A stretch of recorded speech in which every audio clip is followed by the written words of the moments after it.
Welcome to Simple Smart Investing Podcast, brought to you by Corey Schrader, the founder of Black Creek Wealth Management, a registered investment advisory firm out of Jacksonville, Florida. Information presented is for educational purposes only and does not intend to make an offer or solicitation for the sale or purchase of any specific securities, investments, or investment strategies. Investments involve risk and, unless otherwise stated, are not guaranteed. Be sure to first consult with a qualified financial advisor and/or tax professional before implementing any strategy discussed herein. Past performance is not indicative of future performance. What is Simple Smart Investing? This show is designed to help our listeners think differently about financial topics and investing. Corey has over 15 years of complex trading, investment management, and comprehensive financial planning he wants to share to serve others. The landscape of investing is changing, and to be successful, Corey wants to introduce to his listeners alternative thinking around their investing so they can make impactful decisions to work towards their goals quickly and safely as possible. Thank you for tuning in. And now, let's get to the show. All righty. Looks like we got some recording on here. This is great. So welcome to the first ever episode of Simple Smart Investing. My name is Corey Schrader. I'm going to be your host. I am super excited to be launching the Simple Smart Investing podcast. Basically, the focus here is how do we look at things and challenge the status quo of investing? And why is that important?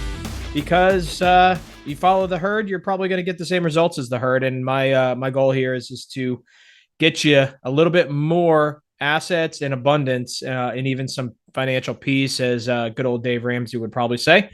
I'm not going to talk about him today, but I do want to get into today's podcast, which is using more than retirement to get what you want.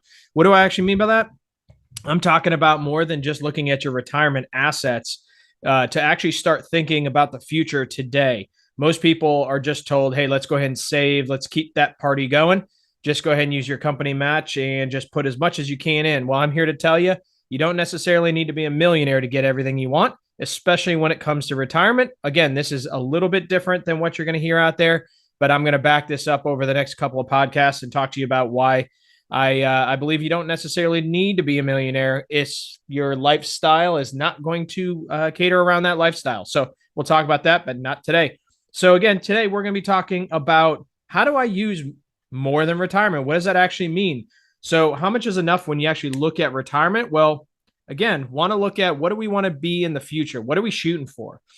And I'm going to introduce you today with the power of leverage, of using your current assets, i.e. your real estate, and some other things to really look at what can I get today, given that the housing market has absolutely gone on a tear. And a lot of us have also been paying down those low interest rate mortgages that we have.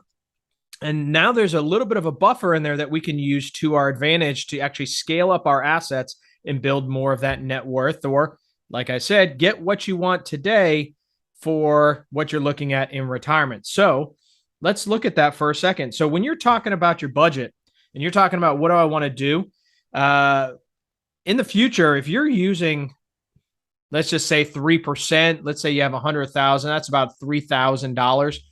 Let's say you want to add a little bit of some income, or you know what? I want to talk about how do I rebuild my kitchen? How do I do another bathroom?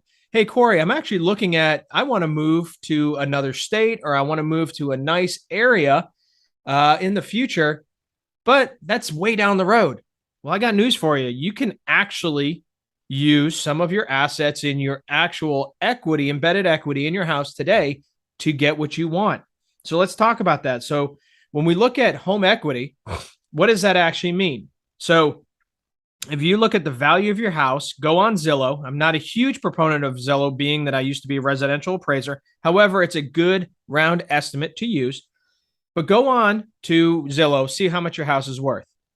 Okay, that's if you were to go to the market today, I could potentially get this value. Okay, not going to get into the nitty gritty of if is it accurate or not. Let's just use it for an example. Let's say your house is worth $300,000. You owe $150,000 on your house.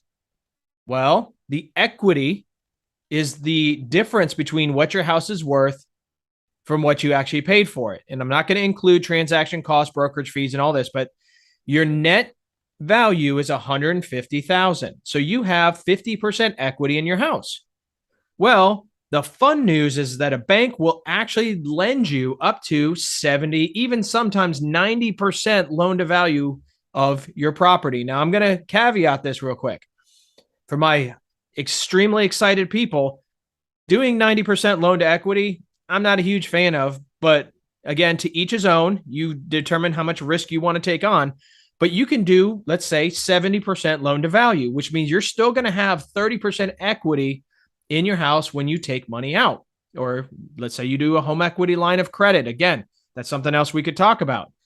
But let's say you do take money out and you take out 20% of the value of your house. That's $60,000 on a $300,000 house. Now you're going to owe $210,000, which means you still have $90,000 in equity to have in the house, which the bank likes, right? You still got excess value that they want. Well, that means you've taken out $60,000. Well, what is $60,000 on 300? That's 20%, right? Well, that's actually what, for an investment property or even a secondary home, a bank's going to require that you need to put down to buy it, which means you can move that equity to that vacation house, to that retirement home that you wanted. And that's for a $300,000 house. Maybe you want to do a $200,000 house. Well, now you don't have to take out as much, right? Well, you're using that equity to basically pay off, or not pay off, but to use that to buy into another property that you wanted 20 years from now. You can get it today, right? Great. Well, Corey, that means that I'm going to take money out of my property, and that's not a good thing. Well, I will tell you this. Let's say everything goes south and you need to sell your house. What's going to happen when you sell your house? Your equity in your house is going to pay off that house because now you've sold it for $300,000. You owe $210,000. That means you still have $90,000. Again, not factoring in brokerage costs.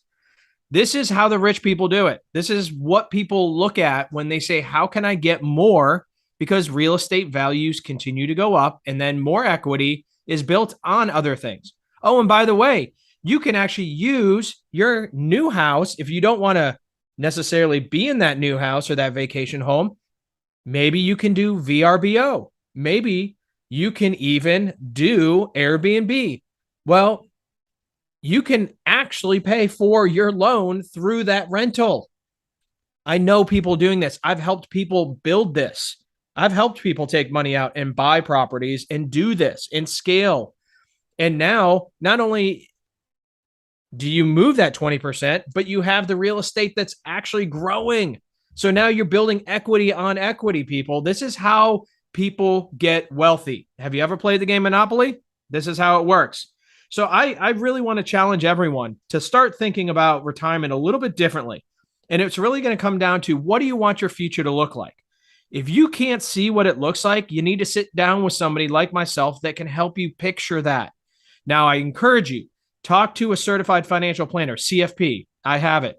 If you can work with someone who does that and does money management as well, like myself, who has a chartered financial analyst designation, sit down and talk to them because they do have a little bit more education on how to invest and scale these kind of things. Okay. So like I said, there's a lot of new and unique ideas that a lot of these, they're just not out there. So I want to make sure that you're using this information to benefit and take advantage of it. I didn't even bring up the concept of looking at life insurance as well and taking out loans there. If you have a whole life policy and you're able to take out loans, this too can also be a great way to use leverage. Well, I'm going to have some people out there that are going to say, well, Corey, real estate doesn't go up forever. What about these rising interest rates? All these kinds of things, right? Well, again, you want to look at that and you want to run a calculation. I actually have real estate amortization tables that I run for my investors and my clients where we look at this and we say, okay, well, I can afford this with this kind of interest rate. Corey, how do I do this? What is that type of thing? I will tell you this, and I have my own residential appraising business for 10 years, and I used to do not just rentals, but I used to also do appraisals for banks. Real estate is one of those things where we are running out of land. we are continuing to see an undersupply. Some of that will keep real estate prices higher. Now, that doesn't mean that we can't see a 10, 20% adjustment to high prices. However, when we see like what we've seen over the last year and a half, where interest rates have gone up a little bit, but our home prices have gone up by 40%. Now they've come down about 10, 15%. We're still up almost 1 to 1.5 to 2% a month in appreciation. That is insane, people. You go back years, the average used to be about a half, maybe 0.75% on a regular basis. They're going to come down to those normalized rates, but your real estate is going to continue to grow. So, as I told you, I don't want to belabor this. I want to keep these short, sweet, and effective. You need to talk to somebody about retiring. You need to look at your budget. You need to make sure that if you're getting a company match, you do the match, but you also look at, am I saving too much? If I don't know that question, find somebody who can help me figure out that question. The more you wait, the longer you won't get what you want, and I'm all about making it so that way you can get what you want as quickly and safely as possible. So, I hope you continue to listen. Again, Corey Schrader. I have my own firm, Black Creek Wealth Management, where I do a lot of this stuff. This podcast, Simple Smart Investing, I want to make sure that you're taken care of. Lastly, if no one's ever told you or hasn't told you today that they care about you, please know that I do. And ultimately, I am here for any questions or concerns. I'm here to serve. Have a blessed day. I'll talk to you next time.